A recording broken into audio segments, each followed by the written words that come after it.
Alright, in this video naman ay ituturo ko sa iyo paano nga ba tayo magpapalit ng ating password sa ating account. Okay?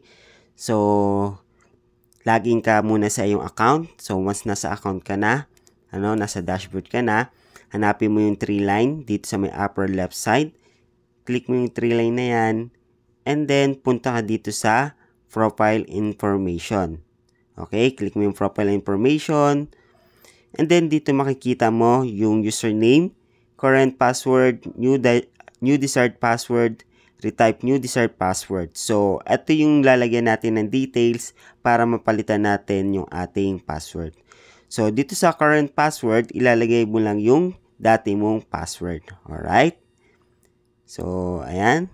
Pipaste ko lang dito yung password. And then, kung ano yung password na gusto nating gawin. Okay? Yung new password natin na gusto nating ilagay.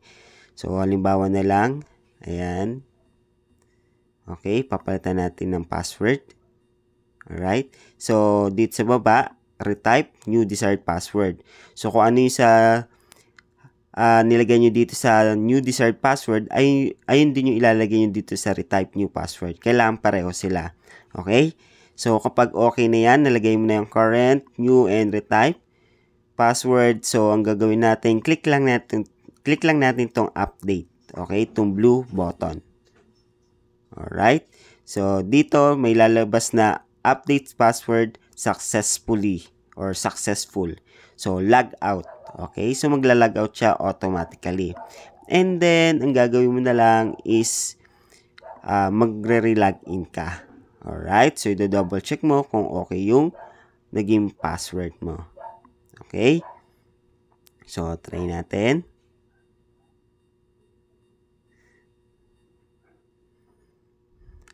Ayan. So, nakapagpalit na ako ng password. So, ganun lang guys kung paano natin papalitan yung password ng ating account.